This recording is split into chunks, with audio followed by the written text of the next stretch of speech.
The wind of 1881 tasted of ash and endings. It came from the west, a phantom of the forest fire that had devoured Blackwood Ridge the night before, and it scoured the single dusty street of Ashthorne with a purpose. It wasn't a clean wind. It was a thick, gray gale that carried the ghosts of pine and cedar, depositing a fine coat of soot on every rooftop, every windowsill, and every soul unlucky enough to be caught outdoors. Tin signs creaked on their hinges, groaning a rhythmic complaint against the assault. Shutters, forgotten or broken, slammed against weathered clapboard with the sharp, irregular report of distant gunfire. The world had been bleached of color, leaving only a palette of grays and browns under a sky the color of a tarnished pewter cup. Through this maelstrom, Colt Merrick moved with the slow, deliberate pace of a man who knew that fighting the wind was a fool's errand. You endured it. You leaned into it, let it tear at you, and you kept moving.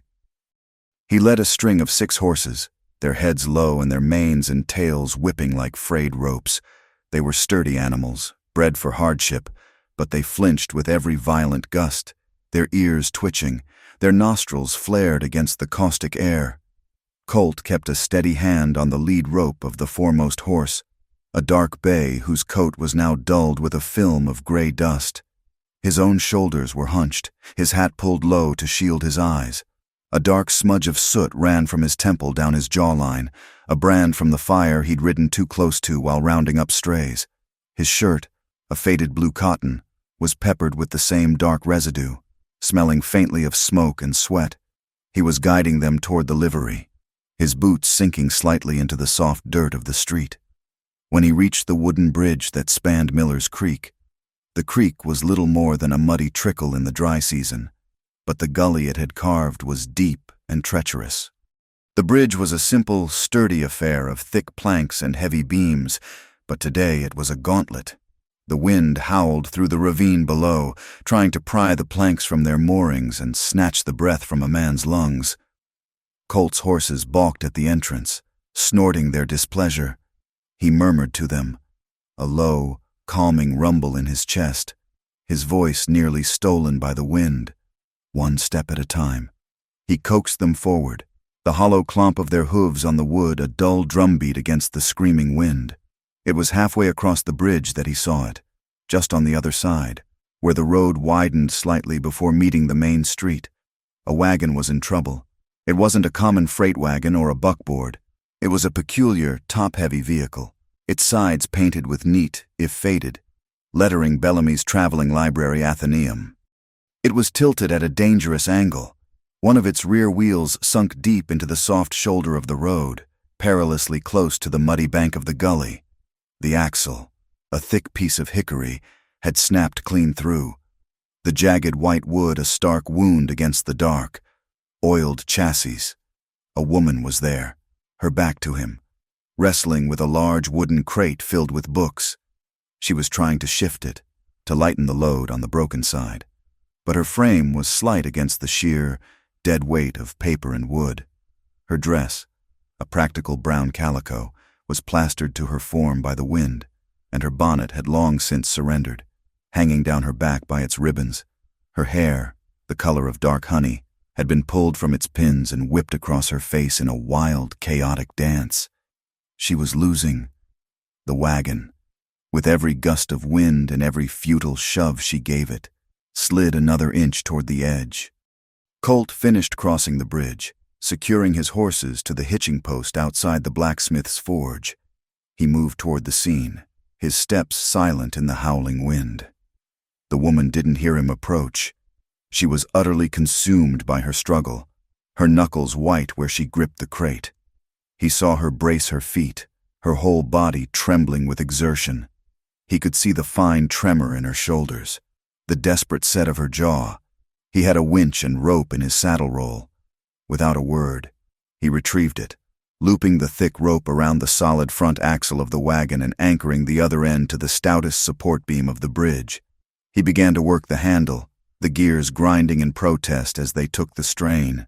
The rope grew taut, humming with tension, and the wagon's slow slide toward the ditch arrested. It held, groaning, balanced on a knife's edge between stability and collapse. The woman finally seemed to realize she was no longer alone. She turned, her eyes wide and startled. They were green, he noticed, but red-rimmed and raw from the relentless, ash-filled wind. Dust clung to her eyelashes and streaked her cheeks where a few frustrated tears had likely fallen. She was clutching the crate of books to her chest, as if it were a shield. "Just hold it steady," Colt said, his voice rough and loud enough to be heard over the wind. "I'll get a lever."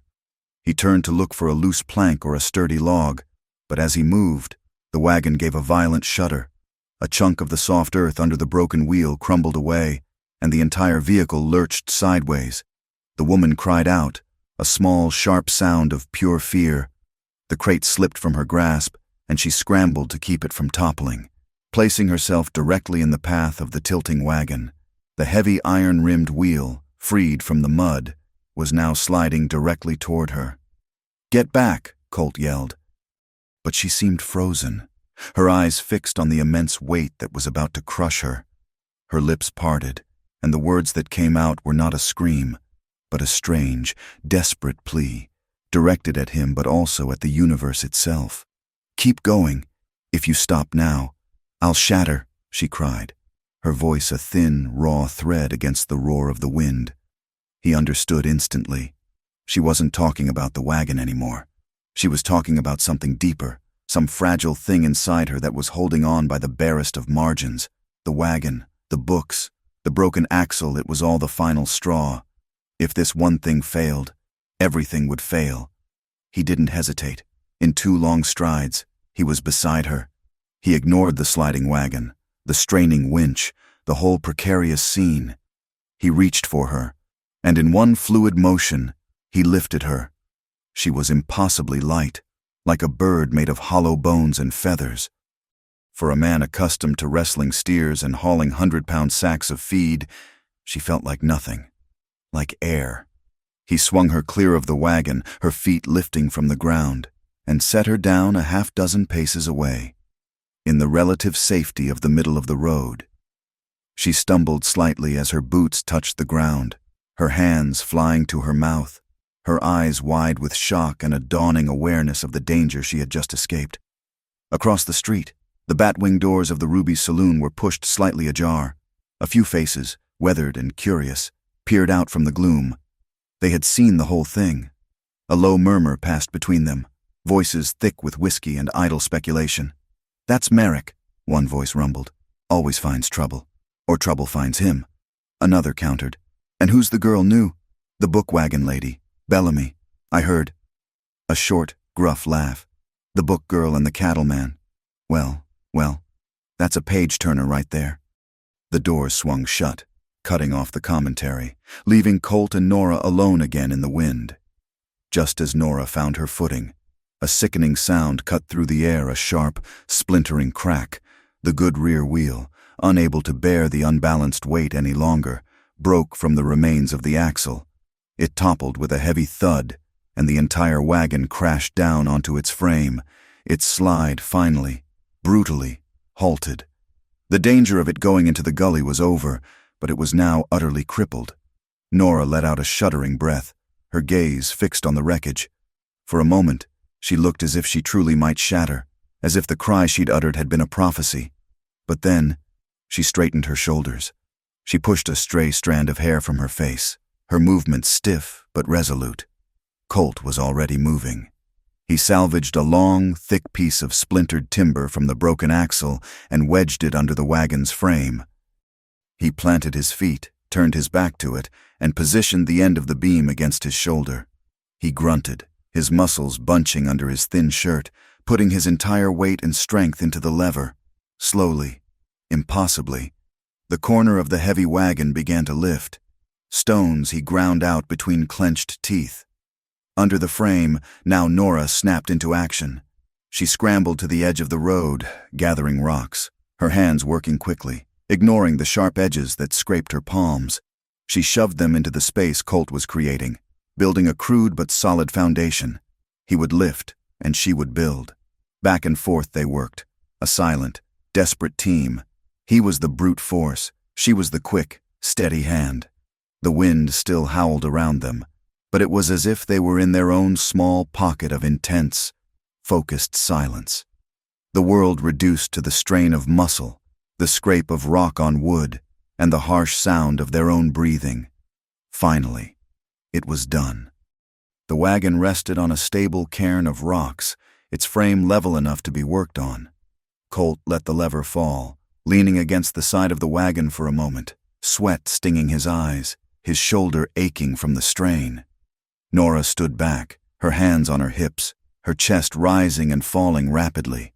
The wind, as if its performance was over, began to recede. The violent gusts softened into weary sighs, and the thickest of the ash began to settle. A fragile, watery sunlight tried to pierce the gray overcast.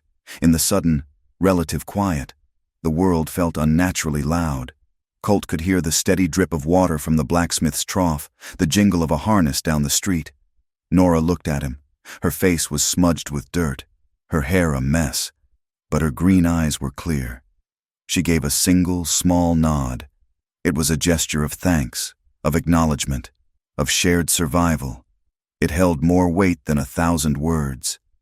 As she looked at him, her gaze inadvertently dropped to his hands. He was wiping the sweat from his brow with his forearm, and the movement exposed his wrist. A scar, old and silvered but brutally stark, coiled around it a burn mark, puckered and ugly, the kind left by a rope or a brand heated in a fire. Her eyes widened for a fraction of a second before she quickly looked away, a faint blush rising on her cheeks.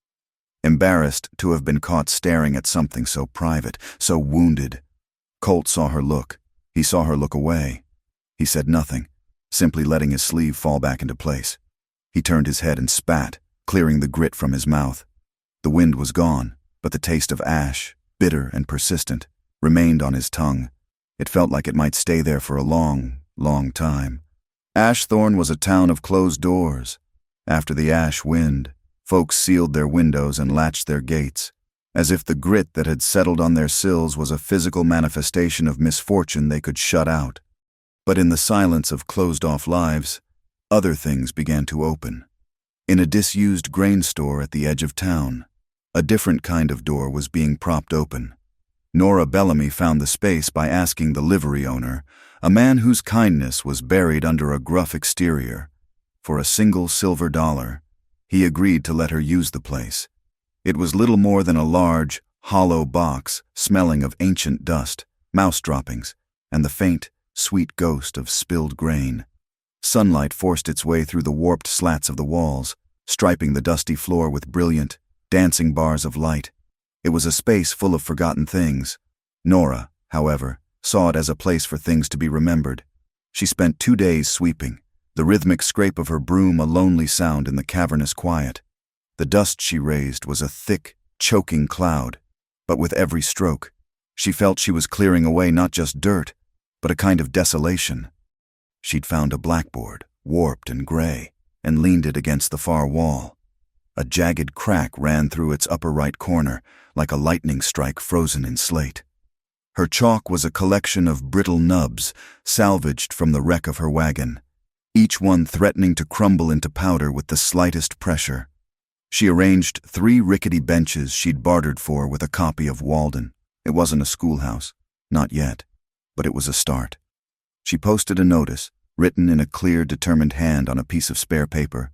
Outside the door, lessons in reading, writing, arithmetic, all welcome, no charge, 3 afternoons a week, miles away in spirit, but only a few hundred yards in distance. Colt Merrick was also taking stock of his world. His domain was the livery stable and the adjacent corrals.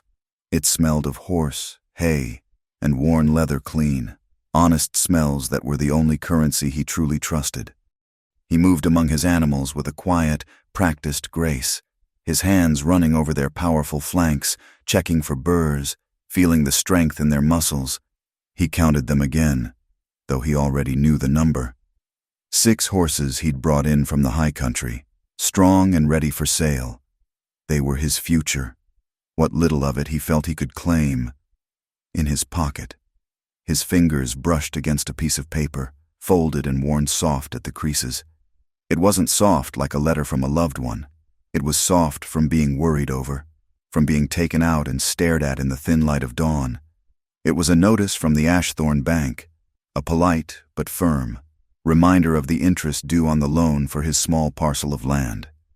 The signature at the bottom was a sharp, angular scrawl, Deacon Row. The paper was a weight in his pocket, heavier than a stone, a constant reminder of the precarious ground on which he stood.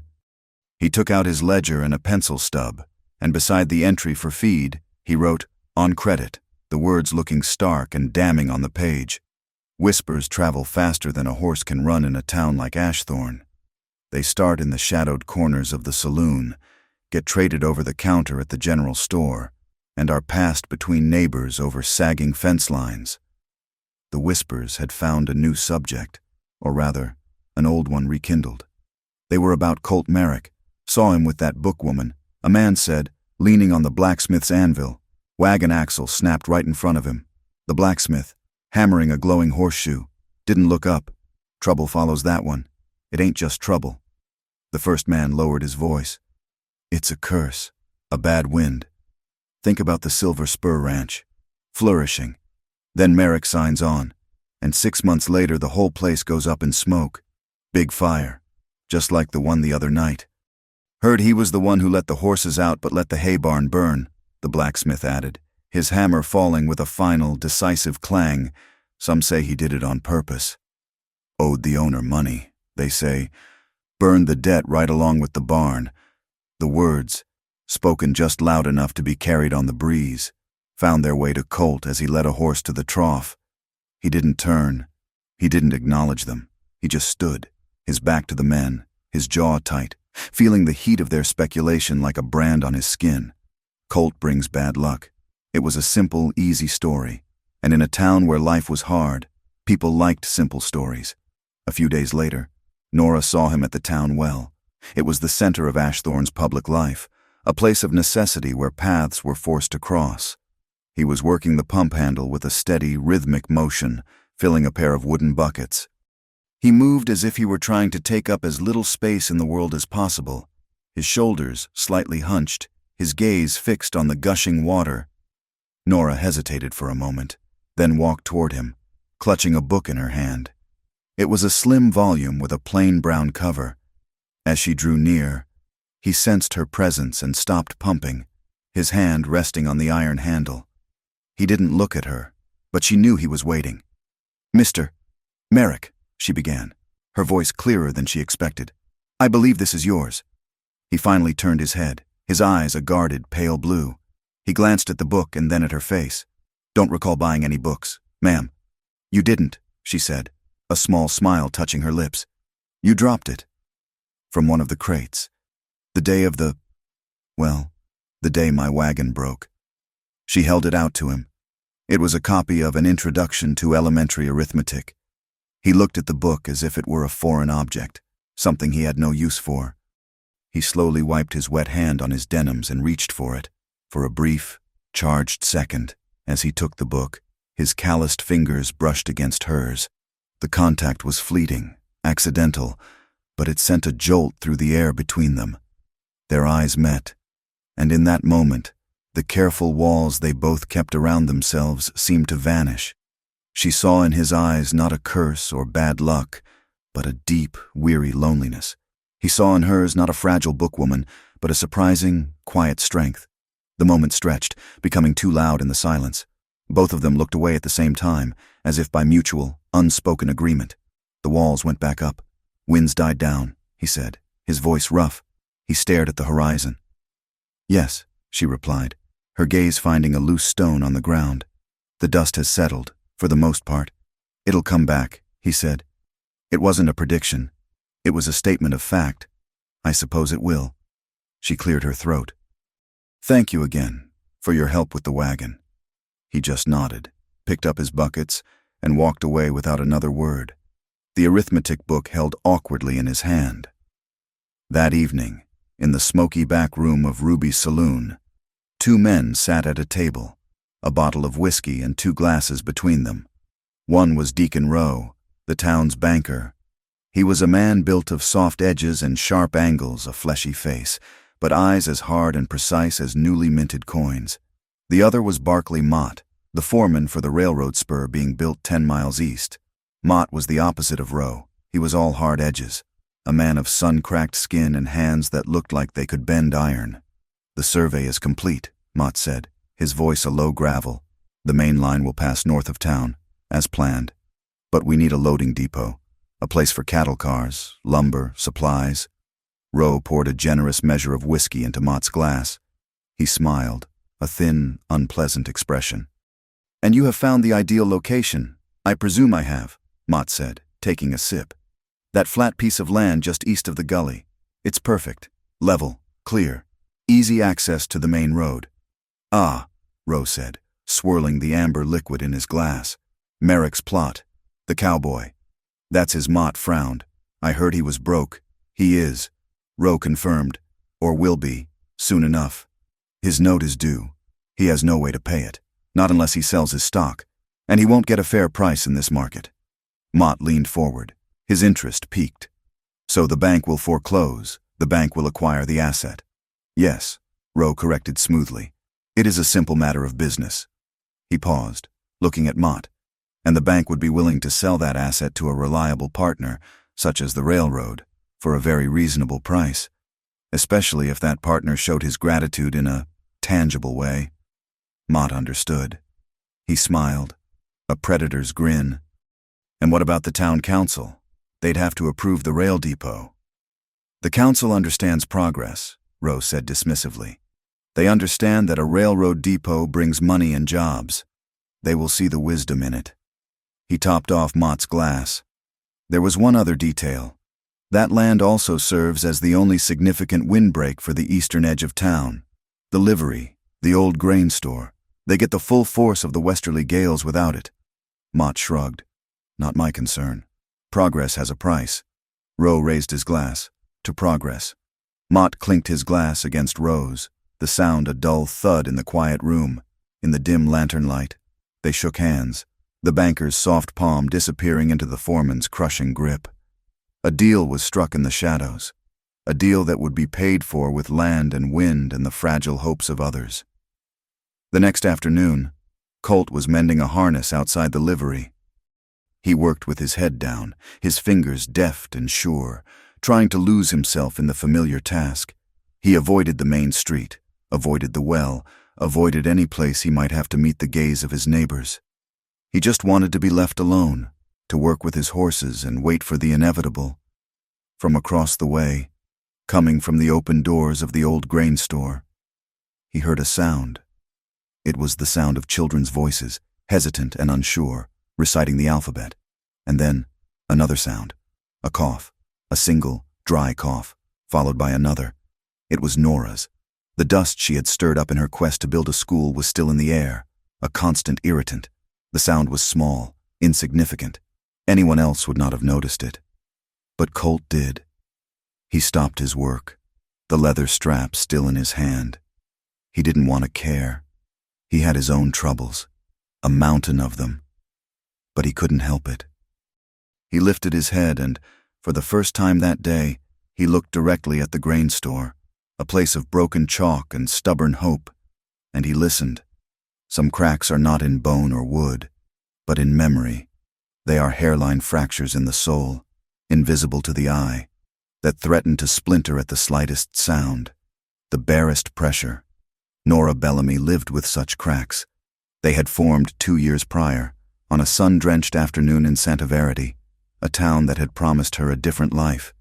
She remembered the weight of her fiancé's hand on hers, a proprietary, confident grip. She remembered the scent of the orange blossoms that lined the street and the proud, easy rhythm of the carriage horses. And then she remembered the sound. It was not the sound of the world ending, but of a single, integral part of it snapping in two, a sharp, definitive crack as the carriage axle broke. The world tilted violently, a teacup spilling its contents. There was a moment of weightlessness, a chaos of tangled limbs and splintering wood, and then a brutal, ground-rushing impact. She had woken up with the taste of dust in her mouth and a searing pain in her side. A cracked rib, the doctor had said. But the true damage was elsewhere. Her fiancé, his suit immaculate but for a single smudge of dirt, had looked at her not with concern, but with a kind of pained annoyance, as if she were a piece of fine china that had been chipped. The engagement, like the axle, was broken beyond repair. The wedding was called off. The life she had envisioned shattered into 1,000 pieces. Now, any sudden, sharp sound, a log splitting under an axe, a heavy crate dropped on a wooden floor, the sharp report of a hammer striking a nail sent a phantom pain through her ribs and made her heart seize. It was the sound of things coming apart, the sound of breaking. It was the sound she feared more than anything in the world. Her desperate cry to Colt on the bridge had not been about the winch. It had been a plea against the echo of that memory, a terror of feeling that fragile, internal scaffolding give way once more. Colt Merrick had his own ghosts, and they smelled of smoke. He didn't need a sound to summon them. A shift in the wind carrying the scent of a cooking fire was enough. The memory was burned not just into his mind, but into his very skin. The night the Silver Spur Ranch burned was a night of red and black, red from the monstrous, hungry flames devouring the hay barn, and black from the choking, oily smoke that blotted out the stars. He remembered the terrified screaming of the horses, trapped in the main corral, their eyes wide with primal fear as the firewall crept closer. The ranch owner and the other hands were forming a bucket brigade, a futile, desperate act against an inferno. Colt saw the truth in an instant. The barn was lost. The hay, dry as tinder, was an offering to the fire god, but the horses, their lives were not. He ignored the shouts to help with the buckets and grabbed a fire axe. The fence was thick pine, built to last. He swung the axe, the impact jarring his bones, his lungs burning with smoke. Sparks and embers rained down around him, catching in his hair, searing tiny holes in his shirt. He hacked and chopped, driven by the sound of the animal's terror, until a section of the fence gave way. As he herded the last of the panicked horses through the gap, a flaming timber crashed down from the loft, a length of thick rope used for hoisting hay bales. Its end, smoldering, fell across his outstretched arm. For a searing second, it coiled around his wrist like a fiery snake. He yelled, a raw guttural sound of pure agony, and tore it free. But the damage was done. He smelled his own flesh burning, a sickeningly sweet and acrid scent that mingled with the smoke and would haunt his sleep for years to come. He'd saved the horses, every last one. But in the days that followed, the story changed. The whispers began. Colt owed the ranch owner money from a bad poker game. The hay barn was heavily insured. It was too convenient. He hadn't tried to save the barn. He'd saved the horses because they were his responsibility, but he'd let the real asset burn. He hadn't saved the ranch. He had burned his debt. The act of salvation was twisted into a crime of convenience, and the scar on his wrist became not a badge of courage, but a brand of guilt. Sheriff Ephraim Doolin was a man who believed in facts, but he had lived long enough to know that facts were often no match for a good story. He saw Colt leaving the general store, his face set in the grim, closed-off expression he always wore. The sheriff tipped his hat. "Merrick," he said, his voice dry as the dust in the street. "Sheriff." Doolin gnawed on the end of an unlit cigar. "Heard that new school teacher got her wagon fixed. Blacksmith did a fine job on the axle." Colt just nodded, his gaze distant. The sheriff sighed, a small puff of air. "Folks are talking. About you and her. And about the old days. The fire." He looked Colt in the eye. "You know how it is. Truth has to be proven. Costs time and effort. A rumor, though a rumor is cheap, just has to be heard." He shook his head, a gesture of weary resignation. "And in a town this dry, folks are thirsty for anything to talk about." He clapped a hand on Colt's shoulder, a brief, solid gesture, then moved on, leaving Colt standing alone with the weight of his own story. Inside the grain store, the air was thick with the scent of chalk dust and earnest concentration. 6 children sat on the rickety benches, their faces smudged, their eyes fixed on the cracked blackboard. Nora stood before them, a nub of white chalk in her hand. She had written a single word in careful, block letters, "Brave." "All right, Junie," she said, her voice soft. Junie was the youngest, a slip of a girl with wide, curious eyes. "Can you sound this one out for us?" Junie squinted, her brow furrowed. B, R, A. She traced the letters in the air with a small finger. "Break," she said, her voice full of timid triumph. "It says break." A few of the older boys snickered. Nora held up a hand, silencing them instantly. She looked at the word on the board. Break. It seemed to vibrate on the slate, to echo the deepest of her fears. For a heartbeat, she felt the familiar tightness in her chest, the phantom pain in her ribs. Then she looked at Junie's hopeful, expectant face. She smiled, a genuine, warm expression that made her own internal cracks feel a little less deep. "Almost," she said gently. "That's a very good try. But the and the work together here. They make a long sound. It's brave, brave." She said the word slowly, letting it fill the space. "It means not being afraid, even when you feel like you might break." She corrected the child, and in doing so, she felt as if she were correcting herself, mending a small piece of her own fractured spirit. That afternoon, the piece of paper in Colt's pocket felt like it was burning a hole through his denims. He knew it was a fool's errand, but he had to try. He walked into the Ashthorne Bank. The air inside was cool and still, smelling of paper and polish. It was a world away from the dust and sweat of his life. Deacon Rowe sat behind a large mahogany desk, writing in a ledger with a gold-nibbed pen. He looked up as Colt entered, his eyes cold and assessing. He did not invite Colt to sit. "Merrick," Rowe said, his voice smooth as a river stone. "To what do I owe the pleasure?" Colt stood before the desk, his hat in his hands. He felt large and clumsy in the pristine office. "I came about the loan, Mr. Rowe." "Ah, yes. The note on your parcel of land. It is due. I need an extension," Colt said, the words tasting like rust in his mouth. "Just a month.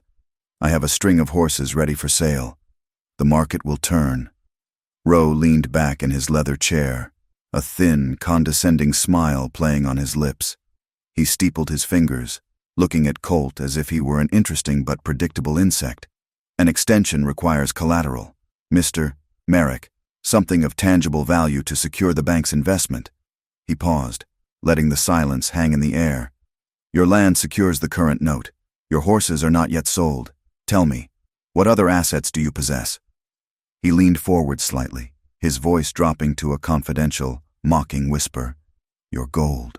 Perhaps from what I hear, your gold is nothing but a rumor." The insult was a physical blow. It struck Colt harder than any fist could have. It was all there, the whispers, the suspicion, the judgment of the entire town, all delivered with the slick, smiling cruelty of the man who held his future in his hands. Colt's hands tightened on the brim of his hat. For a moment, he imagined lunging across the desk, of wiping that smirk from Rowe's face. But he didn't. He just stood there, his pride stripped bare, and took it. He turned without a word and walked out of the bank, the cool, quiet air feeling suffocating.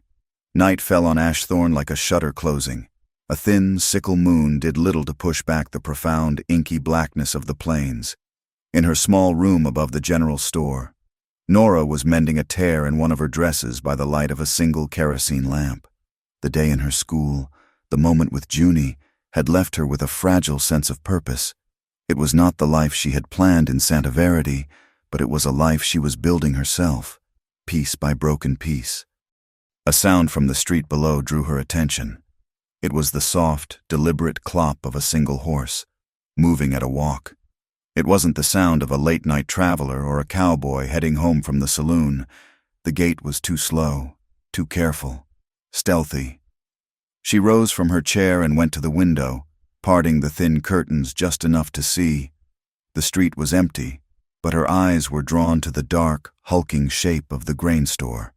A shadow detached itself from the deeper shadows near the wall. A man dismounted, his movements quick and furtive. He tethered his horse in the darkness and crept toward the town well, which stood just a few yards from her school's door. Nora's heart began to beat a little faster. She couldn't see his face, but he moved with a grim purpose that sent a chill down her spine. He reached the well and knelt beside the winch mechanism. The lamp in her room cast a faint, rectangular patch of light onto the ground, not quite reaching him, but she saw the glint of metal in his hand. It was a knife. There was a faint, tense sound, like a thick string being pulled too taut, followed by a soft but decisive snick, the sound of a rope being cut. The man stood up, satisfied. He slid the knife back into a sheath at his belt, walked back to his horse, and mounted in one smooth motion. He didn't ride away fast.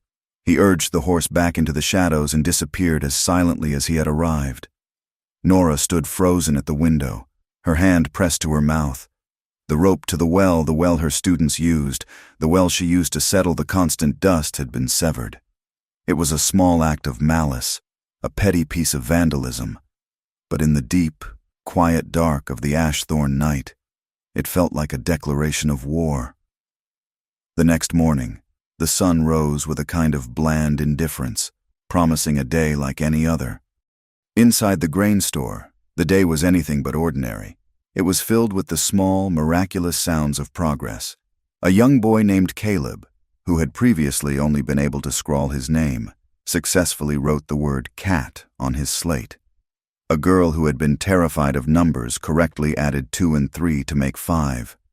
Nora felt a warmth spread through her chest that had nothing to do with the heat of the day. This was real. This was working. In the mid-afternoon, when the heat inside the store became stifling and the children's attention began to wane, she declared a short recess. "All right, everyone," she announced, clapping the chalk dust from her hands. "Let's get a drink of water and enjoy the fresh air for a few minutes." A small, cheerful stampede ensued as the children spilled out into the bright sunlight. They gathered near the well, taking turns working the pump handle, which Nora had rethreaded with a new length of rope that morning after discovering the vandalism. She watched them, a faint smile on her face. Even with the malice of the previous night, the simple, honest joy of the children felt like a victory. Junie, the smallest of her pupils, was waiting patiently for her turn. While the older boys splashed water on their faces, she wandered over to the heavy wooden cover of the well. It was made of 2 large, semicircular sections of thick, weathered planks, meant to keep dirt and animals from falling in. She was tracing the patterns in the old wood with her finger, humming a little tune to herself. She placed her hands on the edge and leaned over, trying to peer through a small crack to see the dark water below. What no one knew was that the saboteur's knife had not just severed the rope. In the darkness, he had also sawed partway through one of the main support beams beneath the cover, weakening the entire structure. Junie's small weight was the final, insignificant pressure needed to complete the damage. It began with a groan, a low, protesting sound from the wood that made Nora's head snap up. Then came the sound she dreaded most in the world, a sharp, splintering crack. One half of the well cover gave way. It didn't fall into the well, but collapsed inward, the sabotaged beams snapping completely. The heavy planks tilted at a steep, violent angle, creating a dark, gaping maw. Junie, who had been leaning on it, gave a terrified shriek as she lost her balance. She didn't fall in, but one of her small legs plunged into the void, the rough edge of a broken plank scraping her shin. She was left dangling precariously, her small hands scrabbling for purchase on the remaining, unstable section of the cover. Time seemed to stop. The other children froze, their play forgotten, their faces masks of shock. For Nora, the world dissolved into a roaring in her ears. The sound of the cracking wood echoed the carriage accident in Santa Verity, and for a paralyzing second, she was back there, tasting dust, her body a symphony of pain. Then, instinct took over. She moved without thought, a mother animal protecting her young. She lunged forward, her feet kicking up dust, and grabbed Junie under the arms. She pulled the child back with a strength she didn't know she possessed, hauling her away from the hole and onto the solid ground. She fell to her knees, clutching the sobbing, terrified girl to her chest, her own body shaking with a violent, uncontrollable tremor. She stared at the dark hole, at the splintered wood, her heart hammering against her ribs as if trying to break free. Colt heard it from the livery. He heard the sickening crack of old wood giving way, and he heard the child scream. It was a sound that bypassed thought and went straight to the muscle. He dropped the bridle he was mending and vaulted over the corral fence, his boots hitting the ground with heavy, running thuds. He saw the scene in a single, lightning-fast assessment: the broken well, the terrified children, and Nora on the ground, holding Junie, her face as white as bleached bone. He saw that the remaining section of the well cover was teetering, held in place by a single, groaning support beam. The slightest vibration could send it crashing down into the well, potentially collapsing the stone walls with it. His eyes scanned the area, hunting for a tool, a solution. He spotted a long, thick fence post of solid oak, left over from a recent repair. It was heavy, a dead weight, but it was strong. He hefted it onto his shoulder, the rough wood digging into his skin, and ran back to the well. He didn't speak. There was no time for words. He jammed one end of the massive post into the dirt and angled the other end under the lip of the teetering well cover, creating a crude, powerful lever. He put his shoulder into it, his boots digging into the ground for traction, and pushed. It was like trying to move a mountain. The weight of the waterlogged planks was immense. His muscles screamed in protest. He could feel the strain in his back, his legs, his arms. The post began to slip. Nora, still on the ground, her senses slowly returning, saw what he was trying to do. She saw the post slipping, his face contorted with effort. The world narrowed to that single, desperate struggle. Her own trauma, her own fear, was momentarily forgotten, replaced by an urgent, primal need for him to succeed. The past and present collided, and the words that had been born of her own private terror on the bridge now came rushing out again. This time for him, for the situation, for the child who was now safe, but for the man who was not. "Keep going," she cried, her voice sharp and breathless, cutting through the stunned silence. "Don't stop your hands," he grunted, a raw animal sound of pure exertion. He readjusted his footing, digging his heels in deeper. Sweat poured from his brow, dripping into his eyes and stinging them, but he didn't dare let go to wipe it away. He pushed again, every fiber of his being focused on that single point of pressure. The muscles in his arms and shoulders swelled, the veins standing out like thick cords on his neck. A few people had been drawn from their shops by the commotion. The blacksmith stood frozen in his doorway, a hammer still in his hand. Mrs. Gable from the general store was on her porch, her hands pressed to her mouth. They were too far away to understand the mechanics of the crisis. All they saw was the collapsed well, the crying child being hurried away by her mother who had just arrived, and the two figures at the center of the drama. They saw Colt Merrick, his body straining with a terrifying intensity, and they heard Nora Bellamy's desperate, panting cry, "Keep going, don't stop." The blacksmith exchanged a look with a man standing beside him. A slow, knowing smirk spread across the man's face. He'd just been given the cheapest, most exciting piece of gossip the town had seen in a year. It was better than a story about bad luck. It was a story about passion, right out in the open, with a final, explosive effort that seemed to tear a sound from his throat. Colt drove the post forward. There was a solid, reassuring thump as the end of the beam wedged firmly against the thick stone lining of the well. It held. The teetering platform was secured, pinned in place. The danger neutralized. Colt held the pressure for another second, making sure it was stable, then slowly, carefully, eased his weight off it. The post stayed put. It was over. He stood there, leaning on the post, his chest heaving, sucking in great, ragged gulps of air. The adrenaline that had flooded his system drained away, leaving him feeling hollow and shaky. The crisis had passed, and for Nora, the strength that had held her together dissolved like sugar in water.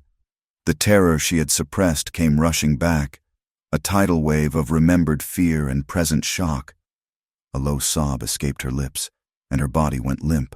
She didn't faint, but she crumpled, sinking back onto the dusty ground, her energy completely gone. Colt saw her go down. He pushed himself away from the post and walked over to her in 2 long strides. He knelt, his shadow falling over her.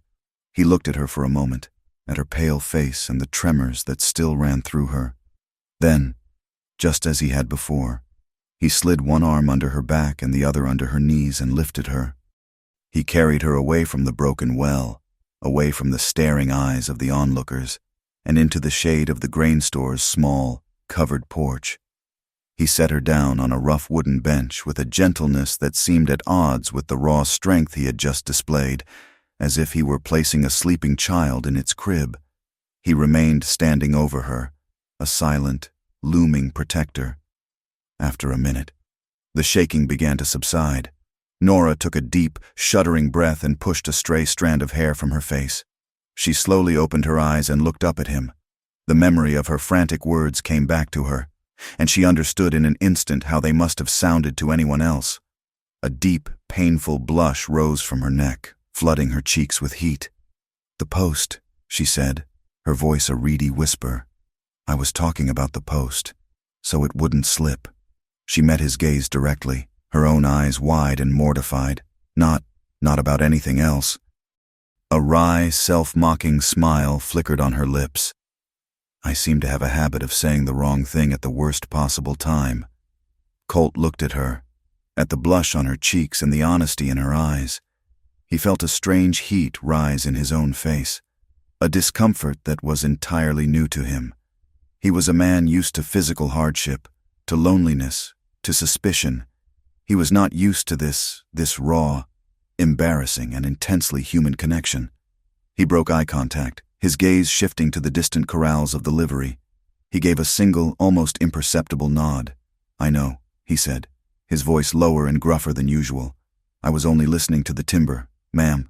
His ears were burning. Across town, in the cool, silent office of the Ashthorne Bank, Deacon Rowe was not listening to timber. He was listening to the ticking of his grandfather clock and the rustle of paper. On his desk lay an almanac, open to the page on weather patterns. His finger traced a line predicting a heavy thunderstorm, a gully washer, due to arrive in 2 days' time. He picked up his pen, dipped it in the inkwell, and pulled a legal document toward him. It was a temporary writ of seizure for the parcel of land belonging to Colt Merrick. He signed his name at the bottom with a series of sharp, decisive strokes. He blotted the ink carefully. The note was due. The storm was coming. Everything was proceeding exactly as planned. Suspicion, once planted, grows best in silence. For Nora, the seed was a peculiar shade of moss-green mud. She saw it the day after the well incident, caked on the boot heels of 2 men leaving the Ruby Saloon. They were not local ranchers or townsfolk. They had the hard, transient look of railroad men. They walked with a swagger that suggested they owned the ground they stood on, and they laughed too loudly. It was the mud that held Nora's gaze. It was a distinctive, slick clay, the color of wet moss, flecked with what looked like tiny black specks of decayed vegetation. She had seen that exact mud only once before, when a gust of wind had blown a page from a book she was reading near the edge of town, forcing her to retrieve it from the marshy banks of a place the locals called Blue Sump. Blue Sump was a boggy, useless piece of land that bordered the eastern edge of Colt Merrick's property. The thought was a loose thread, and she began to pull on it. That afternoon, during recess, she walked the perimeter of her makeshift school. Her eyes, accustomed to scanning lines of text, now scanned the ground. She found them almost immediately. Thin, parallel ruts, not from a wagon, but from something with small, heavy iron wheels, a surveyor's cart, perhaps. The tracks were faint, but they were there, cutting a straight, deliberate path from the direction of the new railroad camp, across the dusty yard of her school, and ending directly at the boundary of Colt's land. The windbreak. The next morning, the thread became a rope. A raw, new pine sign had been pounded into the earth at the corner of Colt's property, right where the tracks had ended. The black-painted letters were stark and brutal. For sale by order of the Ashthorne Bank. Foreclosure. It had been put up in the dead of night, a public shaming erected under the cover of darkness. The pieces were no longer separate. They were locking into place, forming a picture she did not want to see.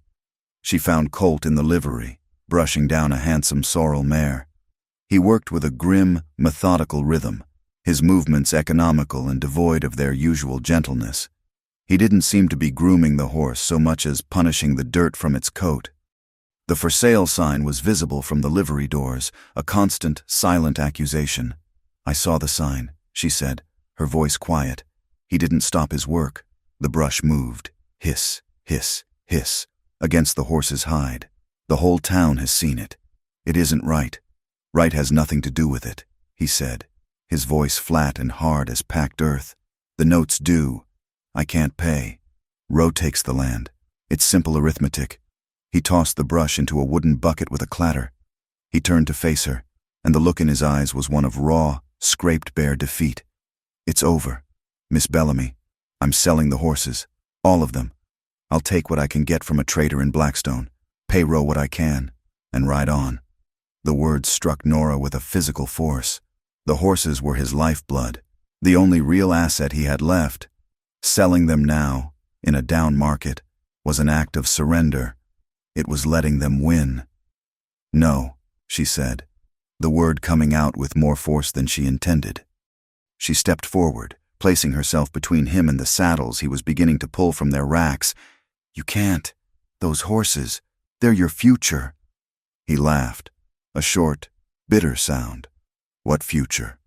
A patch of dirt that's about to be sold out from under me. A reputation as a man who brings bad luck wherever he goes." He looked past her, toward the open doors. "There's no future here." "Then we have to find one," she insisted, her own fear giving way to a stubborn, unfamiliar anger. "We have to find out why they want that land so badly." She told him about the mud, the specific shade of it, and the tracks from the iron-wheeled cart. She told him how they led directly to his property line, to the spot where the new sign now stood. He listened, his head cocked, the defeated look in his eyes slowly being replaced by a flicker of guarded interest. He was a man who understood the language of the land of tracks and signs and things that were out of place. What she was saying made a grim kind of sense. "Blue Sump," he said, the name a low rumble in his chest. He looked at her, a long, searching look. He saw not a fragile schoolteacher, but a fighter. He gave a single, decisive nod. "Tonight, after the moon sets." The darkness around Blue Sump was thick and alive. It buzzed with insects and smelled of decay and damp earth. The moon was a sliver, offering no light, forcing them to rely on their other senses. They left the horses tied in a grove of cottonwoods and approached on foot, Colt leading the way, his steps silent and sure in the blackness. Nora followed close behind, her heart a frantic drum against her ribs. They found the camp easily. It was a small, temporary affair. Just a fire pit with dying embers and a few discarded ration tins. But that wasn't what they were looking for. Colt held up a hand, stopping her. He pointed. There, driven into the ground near the edge of the swamp, were dozens of fresh-cut wooden stakes, their tops painted a bright, jarring red. They were survey markers, laying out a new boundary, a new shape on the land.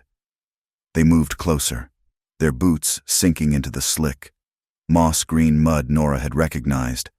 They found more than just stakes. Half hidden under a canvas tarp were 3 large cans of oil, the kind used to lubricate heavy machinery, and a set of thick iron chains. And lying on top of a crate, held down by a rock, was a set of rolled-up papers. Colt kept watch while Nora crept forward. Her hands trembled slightly as she lifted the rock and unrolled the papers. They were blueprints, drawn in crisp, professional lines of black ink.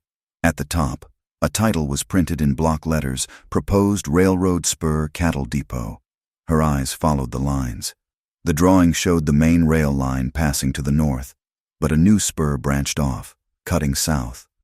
It ran directly through Colt Merrick's property, the level, flat ground he owned. The land that served as Ashthorne's only windbreak was marked out for stockyards, loading pens, and a water tower. Tucked inside the blueprints was another, smaller sheet of paper, a pay sheet. It listed the names of 6 men, with amounts scrawled next to them. At the bottom was a space for authorization. A heavy, official-looking stamp had been pressed into the paper in purple ink. The stamp was circular, and the words were starkly clear in the faint starlight. Roe Mott Joint Venture, Deacon Roe, the banker, Barclay Mott, the railroad foreman. This was the proof. This was the dirty deal made in the shadows. With a surge of adrenaline, Nora folded the pay sheet quickly and tucked it deep into the pocket of her dress. Suddenly, Colt grabbed her arm, his grip like iron. "Someone's coming," he whispered, his voice a bare breath of sound. They heard it, then the low murmur of voices and the splash of horses' hooves approaching from the trail. There was nowhere to run, no trees to hide behind on the open marshland. The only cover was the swamp itself. "In here," Colt breathed, pulling her toward a thick, dense patch of cattails and reeds at the water's edge. "Down. Now." He pushed her down into the cold, foul-smelling water. It seeped instantly through her dress, shockingly cold against her skin. He followed, pressing himself into the mud beside her, pulling a large, broken mat of reeds over their heads. They were completely submerged in the darkness, the world reduced to the smell of muck, the scratch of reeds against their faces, and the hammering of their own hearts. Nora held her breath, convinced the sound of it was loud enough to give them away. The voices grew louder. 3 men on horseback rode into the small clearing and dismounted. One of them was Barclay Mott. They kicked at the embers of the fire, bringing it back to life. The sudden flare of orange light filtered through the reeds, casting dancing, distorted shadows all around Colt and Nora. Rose getting impatient. Mott's gravelly voice said, "He wants that foreclosure notice to scare the cowboy off for good." Another man laughed. "Don't need to scare him. The bank owns him. What's he gonna do?" "He's stubborn," Mott said, "and that school teacher's been sniffing around. The whole town saw them at the well. It complicates things." A third voice, younger and meaner, spoke up. "We can uncomplicate it. Give the town something else to worry about. A little fire. Maybe." He paused. "That old grain shed she uses for a school is tinder dry. We light it up tomorrow morning, before dawn. In the confusion, no one will be thinking about Merrick's land. The townsfolk will be so busy saving their own hides, they'll probably help him pack." The men laughed. Under the reeds, in the cold, dark water, Nora felt Colt's entire body go rigid beside her. A low, dangerous sound rumbled in his chest. It wasn't just his land anymore. They were threatening her school. They were threatening the fragile new beginning she had fought so hard to build. They waited, muscles screaming from the cold and the cramped position, until the men finally rode off. When the sound of their horses had faded completely, Colt pushed the reeds away. They rose slowly from the mud, dripping and shivering, their clothes plastered to their bodies. The fire the men had rekindled cast a flickering, hellish light on their faces. Colt's jaw was clenched so tight a muscle jumped in his cheek, his eyes fixed on the dark space where the grain store stood. "We're chips of ice. They're going to burn your things," he said, his voice a low, raw whisper. "This isn't about me anymore." Nora looked at him.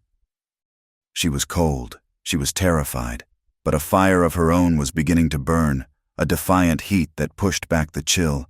She reached out and put her wet, muddy hand on his arm.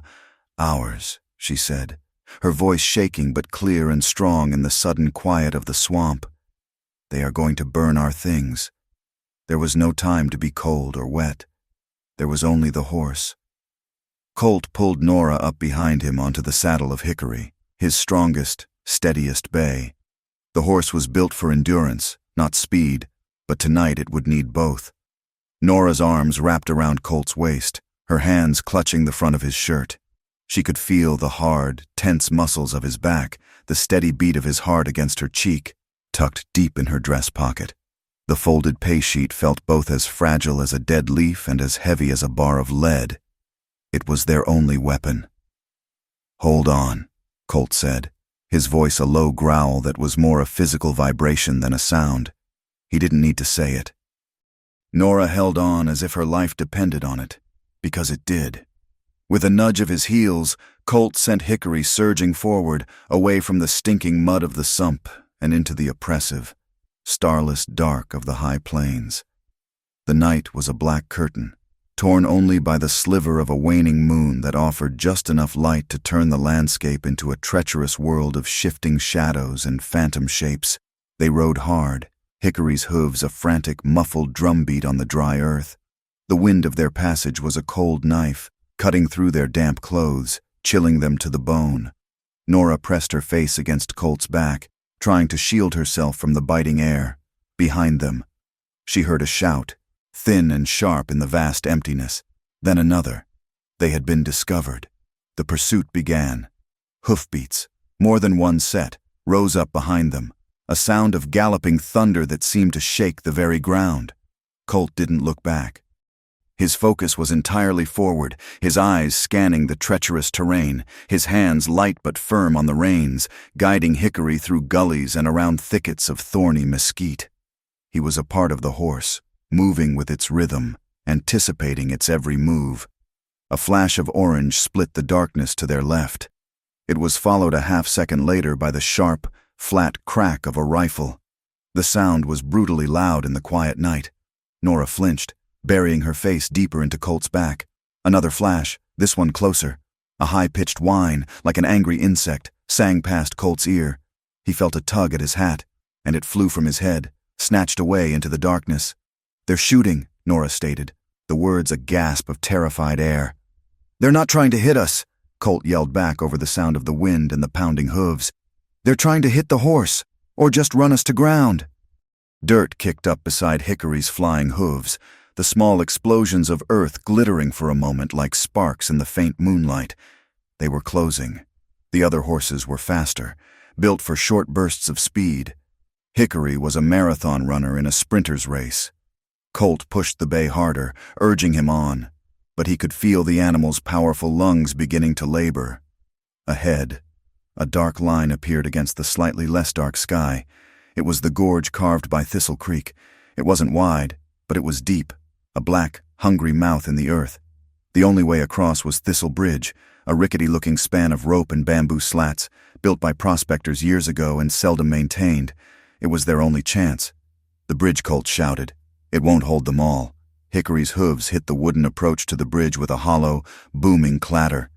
The entire structure swayed under their weight, a dizzying, sickening motion. Nora risked a glance down and saw nothing but a black, bottomless void. She squeezed her eyes shut, her knuckles white where she gripped Colt's shirt.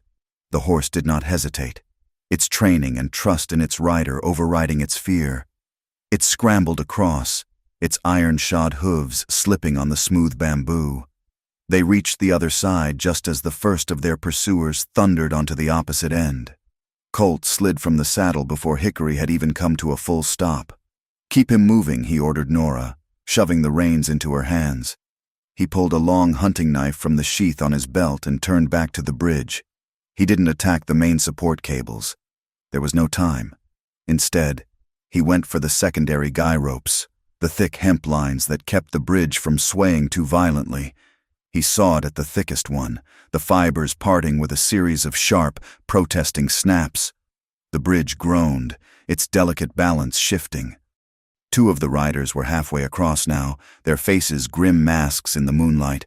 One of them raised a pistol. Colt ignored him, turning his attention to the second rope.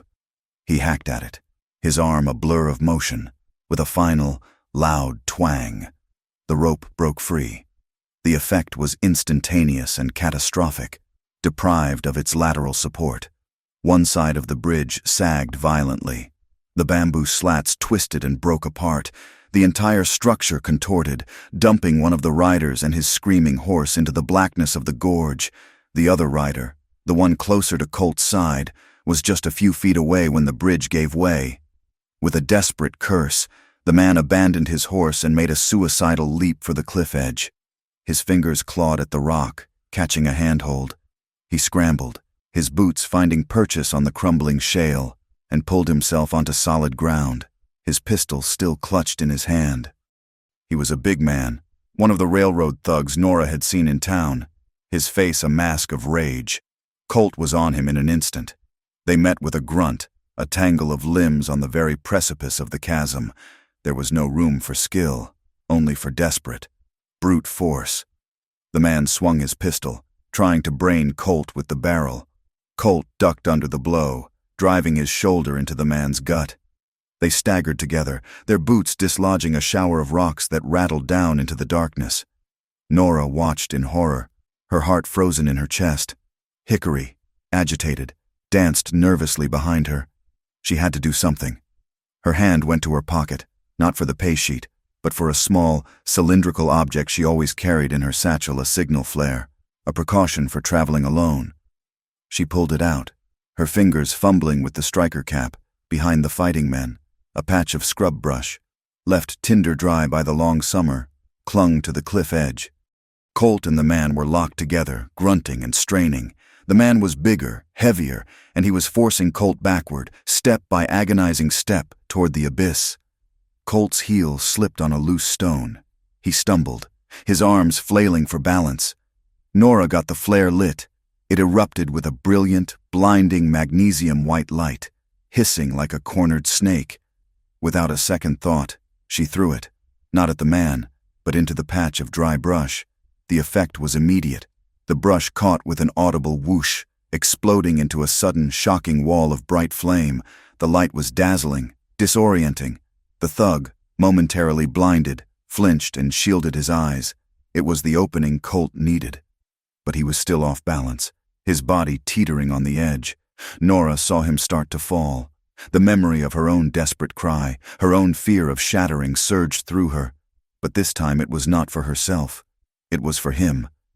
She lunged forward, grabbing a fistful of the back of his thick collar. "Don't stop!" she screamed, her voice raw with terror and adrenaline. "If you stop, you'll fall." She dug her heels in and pulled with every ounce of strength she possessed. Her cry, her grip, the solid anchor of her weight, was just enough. It arrested his fall. He found his footing on the solid rock, shaking his head to clear it. He spun around, and before the thug could recover from the flash of the flare, Colt drove his fist into the man's jaw. The sound was a dull, sickening crunch. The man's eyes rolled back in his head, and he collapsed in a heap, unconscious. There was no time for relief. From the other side of the broken bridge, shouts of rage echoed across the gorge. They would find another way around, given time. Colt scrambled back to Hickory and vaulted into the saddle behind Nora. "Moonshade Canyon," he said, his breath coming in ragged gasps. "It's a dry creek bed. They'll lose our tracks in the rocks." He urged the horse away from the cliff and toward a steep, treacherous-looking slope that led down into another, smaller canyon. It wasn't a trail. It was a rock slide waiting to happen. But it was their only way. Hickory balked, snorting, its eyes wide with fear. Colt leaned forward, murmuring to the horse, his voice a low, calming rumble. Nora. Her body pressed against his, could feel the tension, the silent communication between man and beast. "Easy, boy," Colt whispered. "Easy now. We go down." He gave the horse its head, and, trusting him, Hickory took the plunge. They slid more than they ran, skidding down the steep embankment in a shower of loose shale and dust. It was a controlled fall, a chaotic, terrifying descent into absolute darkness. Just as they reached the sandy bottom of the creek bed, they heard a new sound, faint but clear, carrying on the night air. It was the high, urgent peal of a bell ringing from the church tower back in Ashthorne. One sharp, clear note, then a pause, then two more. The signal for a posse. Sheriff Doolin, making his nightly rounds, had been on the far side of town. But the sudden, brilliant flash of Nora's signal flare had been impossible to miss. He knew what it meant. Trouble. He'd fired his own pistol twice in the air and then run for the bell rope, up on the rim of the gorge. The remaining pursuers heard the bell too. They knew what it meant. Their quiet, dirty work was about to have witnesses. Curses were shouted. Orders were given. They turned their horses and scattered, melting back into the darkness they had come from, down in the blackness of Moonshade Canyon. Colt finally brought Hickory to a halt. The only sounds were the horses' ragged, heaving breaths and the frantic pounding of their own hearts. Hickory stood with its head low, its flanks slick with sweat, its whole body trembling with exhaustion. A thick, white foam flecked its lips. Nora slid from the saddle, her legs so weak she almost collapsed. She stumbled to the horse's head, her hands finding its powerful, warm neck. She pressed her cheek against its damp hide, feeling the life, the strength, the incredible courage of the animal that had just carried them through fire and darkness. "Thank you," she whispered, her voice thick with emotion. "Oh, thank you." She stroked its neck, her touch gentle, her fear slowly giving way to a profound, bone-deep gratitude. They were safe. For now. The Ashthorn Church had never felt so small. It served, as it often did in towns too small for a proper courthouse, as the seat of justice. The pews, usually filled with the devout and the drowsing, were packed tight with the curious and the judgmental. Every soul in town who could walk or be carried was there, turning the air thick and hot with the smells of sweat, dust, and cheap soap. Sunlight, fractured by the colored glass of a window depicting a sorrowful saint, painted patches of bruised purple and blood red on the worn wooden floor. At the front, sitting behind the preacher's heavy oak pulpit, was Judge Abernathy, a circuit judge with a weary face and eyes that had seen too many petty squabbles and too much human greed. Deacon Rowe and Barclay Mott sat on the front pew to the right, looking as comfortable as if they were in their own parlors. Rowe was the picture of calm civility, his hands resting on a silver-topped cane. Mott was a coiled spring of iron muscle, his gaze sweeping over the crowd with undisguised contempt. On the left, on a bench that felt miles away, sat Colt and Nora, beside them. Sheriff Doolan stood, his arms crossed, his face an unreadable mask of weathered leather. The judge cleared his throat, the sound unnaturally loud in the charged silence. "This is an informal hearing," he began, his voice dry as a law book. "We are here to review the foreclosure notice served by the Ashthorn Bank on a parcel of land belonging to Mr. Colt Merrick, and to hear certain allegations brought forth by Mr. Merrick and Miss Nora Bellamy." He looked at Nora. "Miss Bellamy, the sheriff informs me you have evidence to present." All eyes turned to her. Nora stood, her legs feeling unsteady. She walked to the pulpit, and from her pocket, she withdrew the pay sheet she had taken from Blue Sump. She unfolded the creased, slightly damp paper and laid it on the pulpit before the judge. The silence in the church was absolute, broken only by a baby's fretful cry from the back.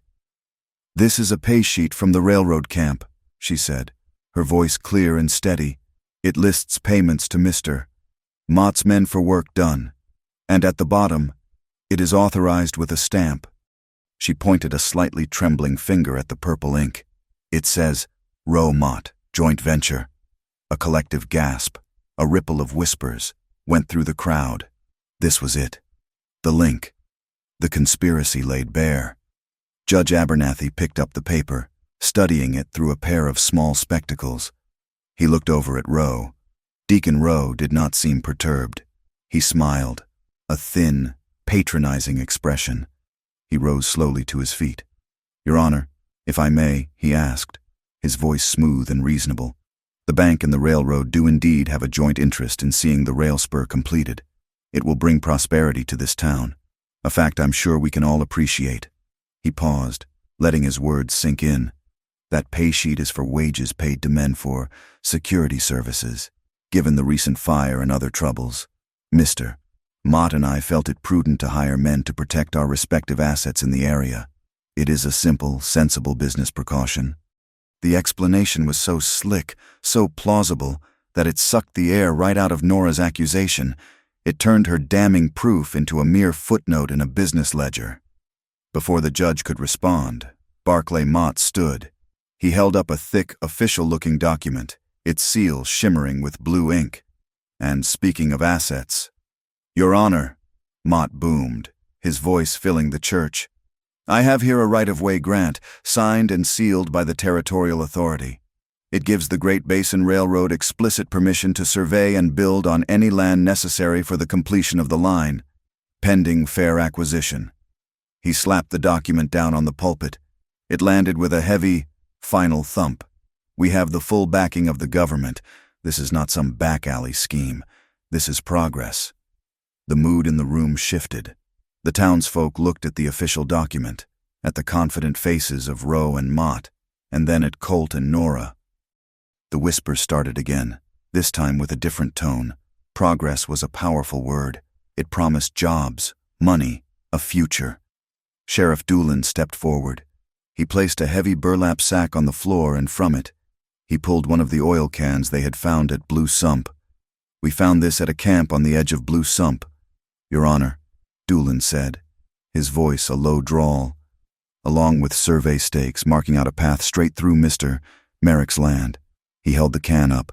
"It's got greasy fingerprints all over it, the kind a man gets from working on machinery, or perhaps from sabotaging a well cover." The judge peered at the can. He looked at Mott's hands, then at Rose. He sighed, a weary, frustrated sound. "Sheriff, you have a can of oil and some steaks. Mr. Rowe and Mr. Mott have provided a reasonable explanation for their venture and have a territorial grant. What you have is circumstantial. It is not enough." The words fell like stones into the silence. Not enough. A muscle jumped in Colt's jaw. He stood up. He did not look at the judge. He turned and faced the people in the pews, the men and women who had been whispering his name for a year. His eyes were clear, and for the first time since the fire at Silver Spur, they held no shame. "I'd like to say something," he said. His voice was not loud, but it carried to every corner of the church. The whispers died. Everyone leaned forward. "A year ago," he began, "I worked at the Silver Spur Ranch. You all know what happened. You've all talked about it." His gaze swept over their faces, meeting their eyes one by one. He did not flinch. The hay barn caught fire. It went up fast. The rancher, Mr. Abercrombie, and the other hands, they tried to save it. But I saw it was already lost.